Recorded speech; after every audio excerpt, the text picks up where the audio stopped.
Good morning students. Giridas Mundra Bal Bharati माध्यमिक विद्यालय के यूट्यूब चैनल में एक बार फिर से आपका स्वागत है। आज हम क्लास 6 हिंदी विषय के अंतर्गत पाठ लेंगे 6 पार नज़र के। पाठ 6 पार नज़र के।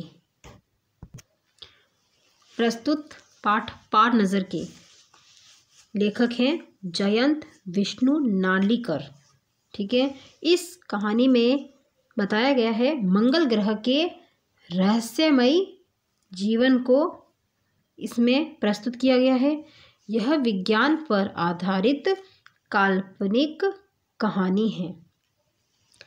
इसमें ऐसी स्थिति की कल्पना की गई है जब सूर्य अपना ताप और ऊर्जा समाप्त कर दे और लोगों को पृथ्वी के अंदर सुरंग बनाकर यंत्रों के सहारे अपना जीवन बिताना पड़ता है और यंत्र द्वारा संचालित चारों ओर से सुरक्षित वहाँ का तंत्र जाल अपने आप में रोमांचकारी एवं विस्मयपूर्ण है। तो हम देखते हैं इस पाठ के अंतर्गत। वह एक सुरंगनुमा रास्ता था। आम आदमी के लिए इस रास्ते से होते हुए जाने की मनाही थी, मतलब कि वहाँ जाना मना था। लेकिन छोटू ने एक दिन अपने पापा का सिक्योरिटी पास लिया और जा पहुंचा सुरंग में। फिर क्या हुआ? छोटू, कितनी बार कहा है तुमसे कि उस तरफ मत जाया करो, फिर पापा क्यों जाते हैं? घरवाले कहते हैं उस तरफ रोज रोज पापा को काम पर जाना होता है। रोजाना यही वार्तालाप हुआ करता था, मतलब कि यही रोज बातें हुआ करती थी। छोटू की माँ और छोटू के बीच उस तरफ एक सुरंगनुमा रास्ता था और छोटू के पापा इसी सुरंग से होते हुए काम पर जाया करते थे। आम आदमी के लिए इस रास्ते से जाने की मनाही थी। चंद चुनिंदा लोग ही इस सुरंगनुमा रास्ते का इस्तेमाल कर सकते थे और छोटू के पापा इन्हीं चुनिंदा लोगों में से एक थे, मतलब कि जो चुने हुए लोग होते हैं वो वही लोग वहाँ जा सकते थे। आज छुट्टी थी। छोटू के पापा घर पर ही आराम फरमा रहे थे। नज़र बचाकर चोरी छुपे छोटू ने पापा का सिक्योरिटी पास हथिया ही लिया और चल दिया सुरंग की तरफ। वैसे तो उनकी पूरी कॉलोनी ही जमीन के नीचे बसी थी। यह जो सुरंगनुमा रास्ता था, अंदर दिए जल रहे थे और प्रवेश करने से पहले एक बंद दरवाजे का सामना करना पड़ता था। दरवाजे में एक खांचा बना हुआ था। छोटू ने खांचे में काट डाला, तुरंत दरवाज़ा खुल गया। छोटू ने सुरंग में प्रवेश किया। अंदर वाले खांचे में सिक्योरिटी पास आ पहुंचा था। उसे उठा लिया। कार उठाते ही दरवाज़ा बंद हुआ। छोटू ने चारों तरफ नज़र दौड़ाई।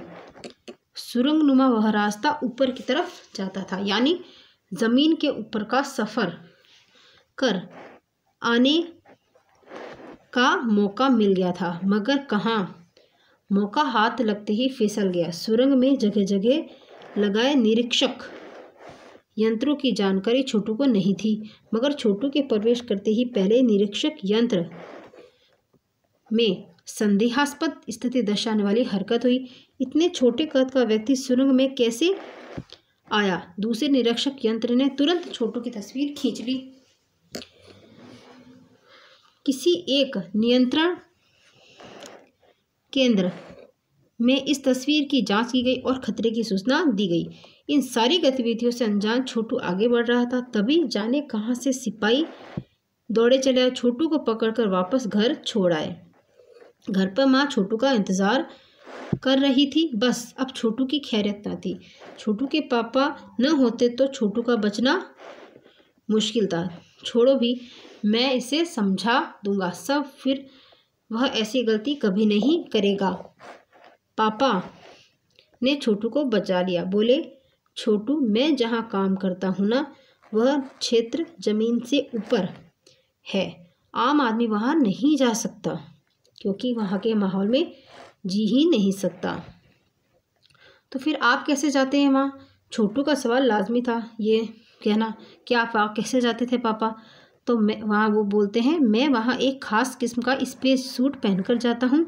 इस स्पेस सूट से मुझे ऑक्सीजन मिलता है जिससे मैं सांस ले सकता हूँ।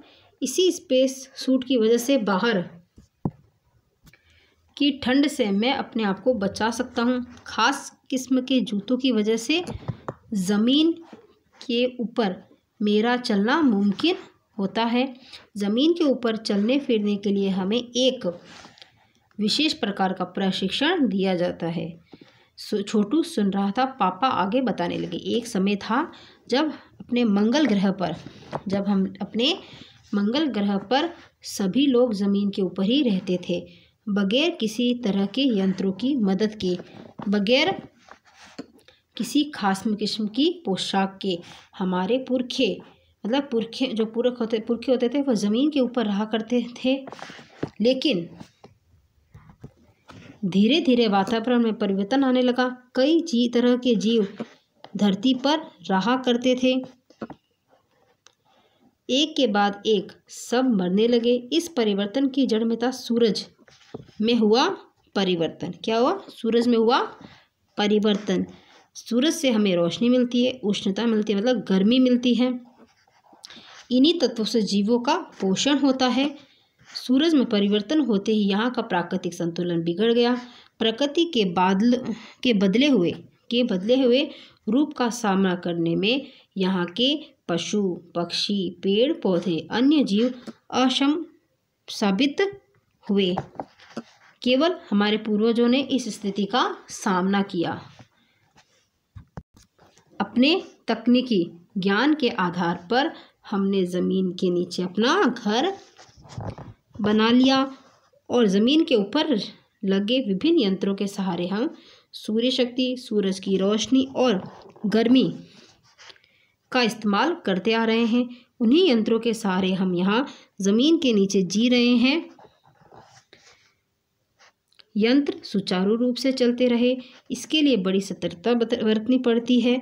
मुझ जैसे कुछ चुनिंदा लोग इन्हीं यंत्रों का ध्यान रखते हैं। बड़ा हो जाऊंगा तो मैं भी यही काम करूंगा। छोटू ने अपनी मंशा जाहिर की, मतलब कि इच्छा जाहिर की।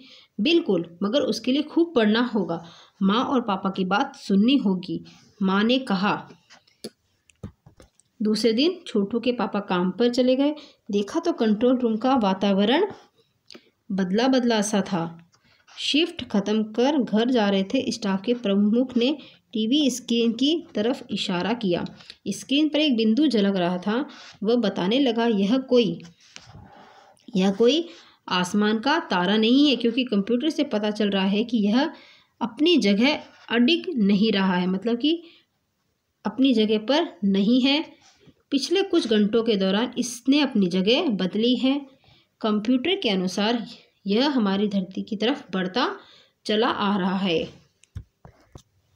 अंतरिक्ष यान तो नहीं है? छोटू के पापा ने अपना संदेह प्रकट किया। संदेह हमें भी है, आप अब इस पर बराबर ध्यान रखिएगा। छोटू के पापा सोच में डूब गए। क्या सचमुच अंतरिक्ष यान होगा? कहाँ से आ रहा होगा? सौरमंडल में हमारी धरती के अलावा और कौन से ग्रह जीवों का अस्तित्व होगा? कैसे हो सकता है? और अगर होगा भी तो क्या इतनी प्रगति कर चुका होगा कि अंतरिक्ष यान छोड़ सके? वैसे तो हमारे पूर्वजों ने भी अंतरिक्ष यानों उपग्रहों का प्रयोग किया था, मगर अब हमारे लिए यह असंभव है। उसके लिए आवश्यक मात्रा में ऊर्जा तो हो। काश इस नए मेहमान को नज़दीक से देखा जा सकता है। हाँ, अगर वह इसी तरफ आ रहा होगा तब तो यह संभव हो सकेगा। देखें, अब अंतरिक्ष यान से एक यांत्रिक हाथ बाहर निकला। हर पल उसकी लंबाई बढ़ती ही जा रही थी। छोटू के पापा ने अवलोकन जारी रखा। कॉलोनी की प्रबंध समिति की सभा बुलाई गई थी। अध्यक्ष भाषण दे रहे थे। हाल ही में मिली जानकारी से पता चलता है कि 2 अंतरिक्ष यान हमारे मंगल ग्रह की तरफ बढ़ते चले आ रहे हैं। इनमें से एक अंतरिक्ष यान हमारे गिर्द चक्कर लगा, मतलब चारों ओर चक्कर काट रहा है। कंप्यूटर के अनुसार ये अंतरिक्ष यान नज़दीक के ही किसी ग्रह से छोड़े गए हैं। ऐसी हालत में हमें क्या करना चाहिए, इसकी कोई सुनिश्चित योजना बनानी ज़रूरी है। नंबर 1, आपका क्या ख्याल है? कॉलोनी की सुरक्षा की पूरी जिम्मेदारी नंबर 1 पर थी। उन्होंने कुछ आरंभ किया। उन्होंने कुछ कागज़ समेटते हुए बोलना आरंभ किया। इन दोनों अंतरिक्ष यानों को जलाकर खाक कर देने की क्षमता हम रखते हैं, मगर इससे हमें कोई जानकारी हासिल नहीं हो सकेगी। अंतरिक्ष यान बेकार कर ज़मीन पर उतरने पर मजबूर कर देने वाले यंत्र हमारे पास नहीं है।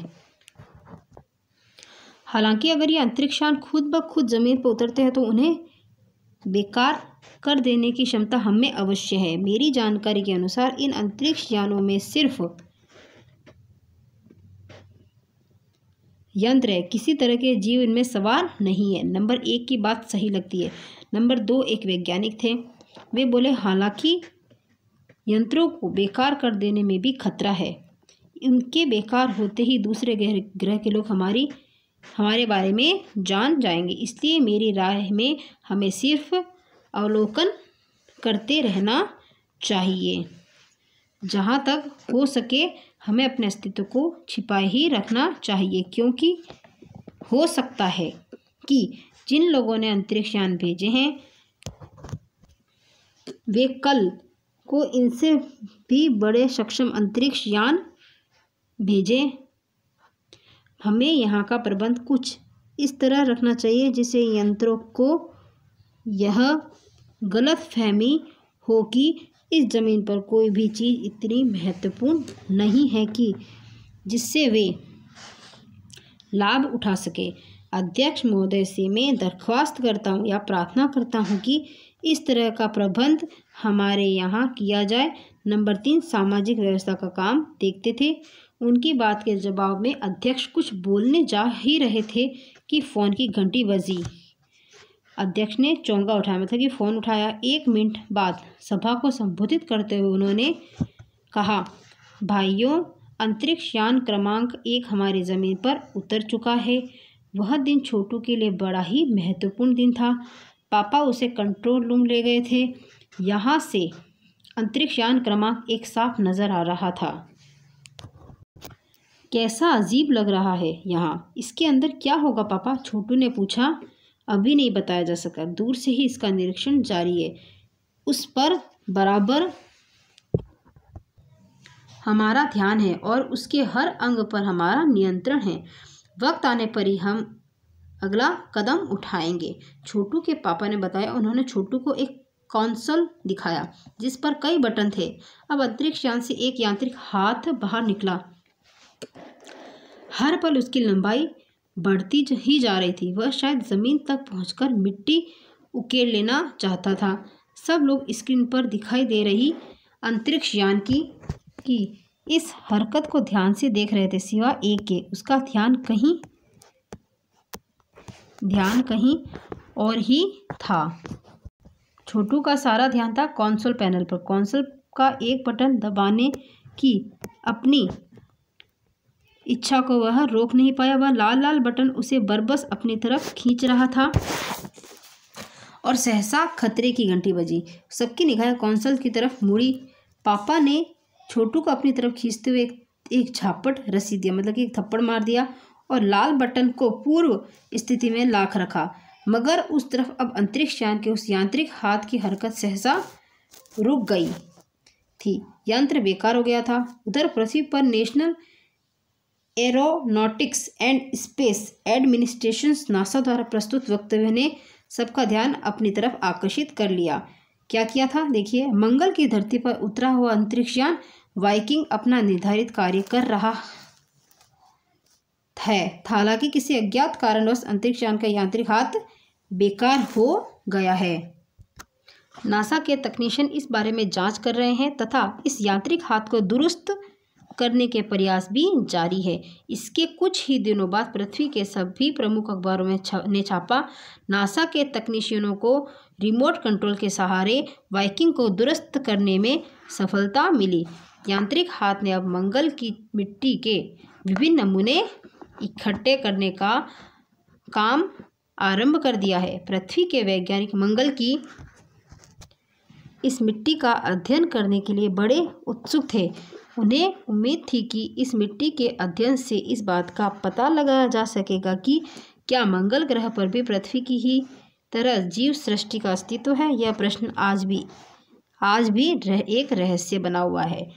देखिए बच्चों, इस पाठ के अंतर्गत बताया गया है कि मंगल जो ग्रह है वहाँ पर भी जीवन है, लेकिन यह प्रश्न क्या है, रहस्यमय, मतलब कि गुप्त है। अभी भी एक तरह का गुप्त है रहा है कि मंगल ग्रह पर भी हम, जहाँ से हम पृथ्वी पर रह रहे हैं वैसे ही मंगल एक ग्रह है और वहाँ पर भी लोग रहते हैं, लेकिन यह सब बातें क्या है, रहस्यमय है, मतलब ये अभी भी गुप्त है। तो बच्चों, इस पाठ के द्वारा आपको क्या पता चला इस के बारे में, यहाँ पर मंगल ग्रह के रहस्यमय जीवन का बताया गया है और यह विज्ञान पर आधारित काल्पनिक कहानी है। इसमें आपने देखा सूर्य अपना ताप और ऊर्जा प्राप्त कर दे तो लोगों को पृथ्वी के अंदर सुरंग बनाकर यंत्रों के सहारे जीवन बिताना पड़ता है और यंत्र द्वारा संचालित चारों ओर से सुरक्षित वहाँ का तंत्रजाल अपने आप में बहुत ही अच्छा दिखाया गया है इस पाठ के जरिए। इस पाठ को मराठी से अनुवाद लिया गया है इसका, जो कि किया गया रेखा देशपांडे ने। इसके लेखक कौन थे, जयंत विष्णु नार्लिकर, मैंने आपको बताया था। इसका मराठी से निकालकर हिंदी में अनुवाद किया गया है, जो कि किया है रेखा देशपांडे जी ने। बच्चों, ये पाठ आपको कैसा लगा, आप इस लेसन को पूरा अच्छे से एक बार वापस पढ़ेंगे, ठीक है। अब हम इस पाठ के प्रश्न शब्दार्थ लेते हैं। शब्दार्थ देखते हैं। चंद मतलब कुछ, सिक्योरिटी मतलब सुरक्षा, मौका अवसर, संदेहास्पद मतलब संदेहपूर्ण, जहाँ संदेह हो, खैरियत मतलब कुशल,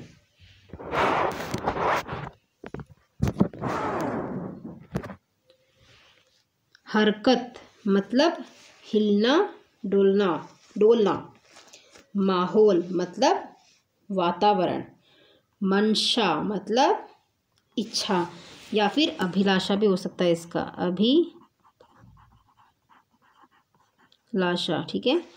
प्रबंध मतलब व्यवस्था, गिर्द मतलब आसपास, गलत फहमी मतलब गलत समझना, सहसा मतलब अचानक या एकदम से, दुरुस्त मतलब ठीक, खाक मतलब मिट्टी, किस्म मतलब प्रकार, शिफ्ट मतलब पारी, अडिंग मतलब स्थिर, सुरंगनुमा मतलब सुरंग की तरह, मनाही मतलब अनुमति न होना, वार्तालाप मतलब बातचीत, चुनिंदा मतलब चुने हुए लोग, स्पेस सूट क्या होता है, अंतरिक्ष में जाने के लिए पहना जाने वाला कपड़ा, प्रशिक्षण किसी काम को करने का ज्ञान, उष्णता मतलब गर्मी, अवलोकन मतलब देखना या निरीक्षण करना, यांत्रिक मतलब यंत्रों से बना हुआ, तकनीशियन मतलब तकनीकी कार्य करने वाले, जीव सृष्टि मतलब कि प्राणियों के जीने योग्य दशाएं, मतलब कि जो मनुष्य के लिए जीने योग्य दशाएं होती है, अवस्थाएं होती है, उनके बारे में, वही होती है जीवन की सृष्टि। रसीद करना मतलब मार देना, रहस्य मतलब गुप्त या गोपनीय, ठीक है। तो बच्चों, आज हमने